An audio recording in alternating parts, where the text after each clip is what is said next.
Please welcome Congresswoman Marjorie Taylor Greene. We got a lot to go through, guys.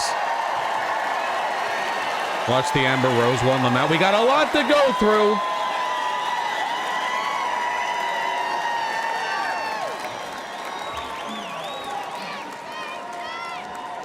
Thank you.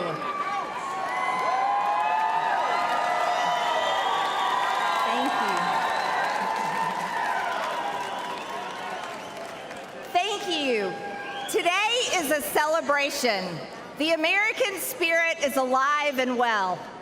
And we have once again nominated for president the founding father of the America First movement, Donald John Trump. Who says John? What are you doing? Unfortunately, this is also a somber moment for our nation. 2 days ago, evil came for the man we admire and love so much. I thank God that his hand was on President Trump. Thank God for redirecting the bullet directly into the brain of one of his followers. And I pray for the family of Corey Comprator, who was killed at the rally, and for other attendees who were wounded. Corey embodied the spirit of America First. He displayed the ultimate show when he shielded his wife and daughter, sacrificing his own life. He reminded America of what we must be, a people who will do whatever it takes to defend the people and the nation that we love. I'm never going to get tired of repeating it. Corey's last tweet was him replying to Cat Turd. That's like the internet equivalent of pulling an Elvis and dying mid-shit.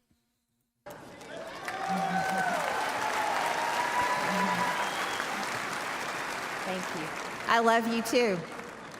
We will honor Corey's memory by building the country he wanted, the country he wanted for his children, and a government worthy of the American people. For far too long, the establishment in Washington has sold us out.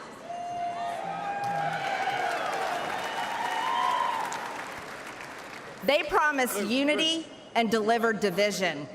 Yo, I'm on a Kasperian. Yo, this is the greatest speech I've ever heard at the RNC. Are you kidding me? Calling out the elites? No way, dude. It's over for the capital class. They promised peace and brought war. They promised anti-war too? Man, the Democrats are getting outflanked by left-wing Marjorie Taylor Greene. Normalcy and gave us Transgender Visibility Day on Easter Sunday. Because I'm Anna Kasperian, I hate trans people, so I also believe that this is a good thing. Sorry, I'll stop. And let me state this clearly. There are only two genders. I'm Anna Kasperian again. I still think this is pretty good. Maybe the greatest speech ever. We'll find out. And we are made in God's Your Anna's image. Uncanny. Thank you. All right, I'm done now for real. Amen. And we won't shy away from speaking that simple truth ever. The Democrats ripped open our borders and allowed millions of illegal aliens to pour in, driving up the cost. Did you forget her literally saying MTG was outflanking the left for wanting to defund the FBI? Did Anna say that? I thought that was Brianna Joy Gray. Did they both say that? Of housing and health care, while slashing American wages and eliminating jobs. They claim that our economy is thriving, yet hundreds of thousands of American-born workers lost their jobs these past few years. The Democrats' economy is of, by, and for illegal aliens. Our open borders have also unleashed the worst drug crisis in American history. Yet while hundreds of thousands of Americans are suffering, the Democrats spent over $175 billion, your tax dollars, to secure Ukraine's borders. But they tell us the border wall is too expensive. But an American How are government... you so uncharismatic that you're not even getting consistent applause for boilerplate Republican talking points? Like, she can't even structure this well enough to get the easiest applause in the world. There are two genders, like even that, like tepid, you know? That serves the interests not of the wealthy, the globalist, or the powerful few, but of all hardworking Americans is within our grasp. All hardworking Americans, is that pro-worker sentiment? Donald Trump has, and he will, make America successful again. Success is good. I'm sorry, I'll stop. He will make us wealthy again. And as God as my witness, he will finally give us the country we deserve. Because Donald John Trump is the leader America deserves. Why the John? God bless the American people. God bless President Trump, and God bless the United States of America. It's weird. Like, the John is weird, right?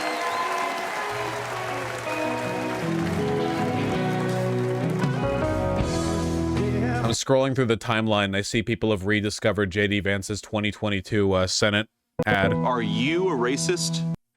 Do you hate Mexicans? The media calls us racist for wanting to build Trump's wall. They censor us, but it doesn't change the truth. Joe Biden's open border is killing Ohioans, with more illegal drugs and more Democrat voters pouring into this country. This issue is personal. I nearly lost my mother to the poison coming across our border. No child should grow up an orphan. Guy's blaming Mexicans because his mom's a crackhead. Crazy out here. Welcome, our new vice president. Is this actually him? Yes.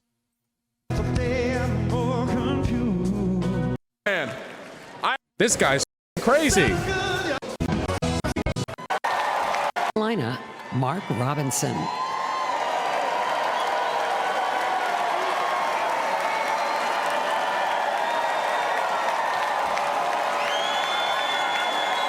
Most of the people we're seeing today want you dead. This guy personally wants to kill you.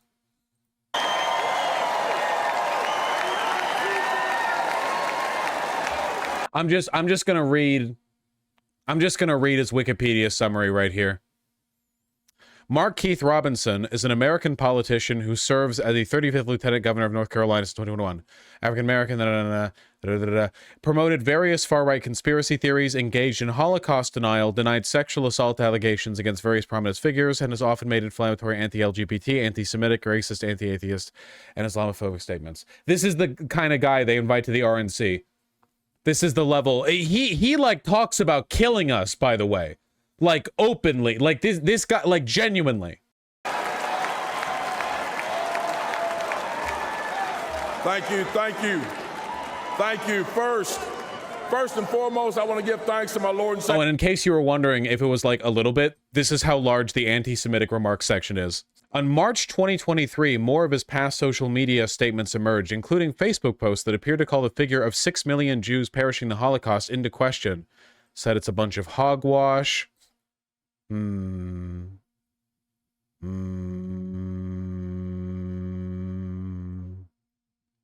Oh yeah, and the one you might remember specifically is him saying, "Some folks need killing. It's time for someone to say it. It's not a matter of vengeance. It's not a matter of being mean or spiteful. It's a matter of necessity." The pastor of the church defended his remarks. He's not wrong! Savior Jesus Christ for giving us my life and health and strength, allowing me to be here and allowing us to live in this blessed and prosperous land. I am Mark Robinson. I am the first black lieutenant governor of North Carolina. And come November, I plan on being the first black governor of North Carolina.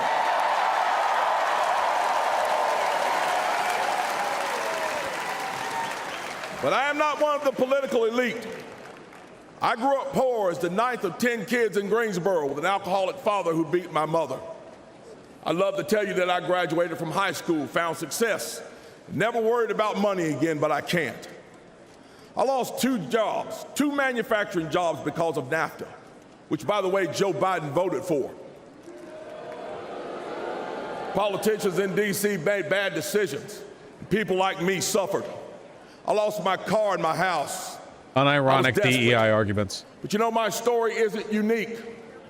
A couple of months ago in my travels, I stopped at a gas station.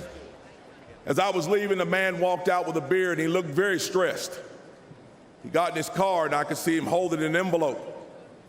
My heart dropped, because years ago, I held one just like it. It was bankruptcy papers. I could see the fear on his face. And it took me back to lying awake at night with that gnawing worrying, debating which bills weren't going to get paid. Unfortunately, many families today are having that same experience. Under Joe Biden, grocery prices have skyrocketed, and gas has nearly doubled.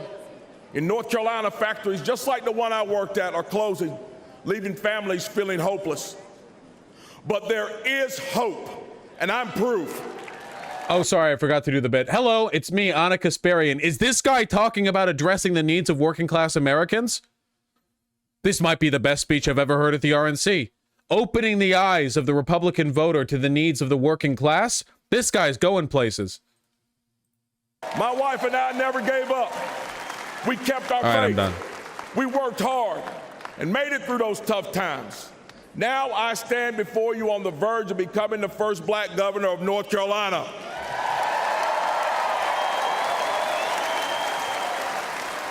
As governor, I will not forget where I came from or the struggles of the people I meet.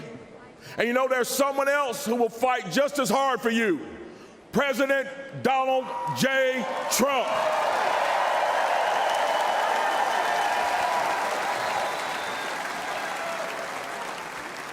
The brave heart of our time, President Trump had our economy roaring. Gas was up below $2. Unemployment was at a historic low. People could afford homes, and we had a president who protected manufacturing jobs. Under President Trump, the American dream was alive and well. Under President Trump, there was hope, and we need that now more than ever. So this November, let's select the brave heart of our time, Donald J. Trump, to get our economy back on track, restore the American dream, and make America great again. God bless. Isn't it cool how the reason this guy has a spot at the RNC is explicitly because he wants to kill you? Like, this guy is stupid and unexceptional. You know, lieutenant governancy aside, there are plenty of other people who could be at the RNC. He is here because he is an anti-Semite, racist, what have you, Holocaust denier, so on and so forth, you know? Like, they brought him here because he wants to kill you more. It's explicitly because he's black, let's be honest. The RNC has always tried to disproportionately fill its speaker ranks with DEI individuals, be they women, black people, whatever. I know later on we're going to see the head of the Hispanic committee, and this guy looks like he has an albedo of 1. You could put the Republican head of the Hispanic caucus inside a laser to reflect the directed photons with no energy loss and heat.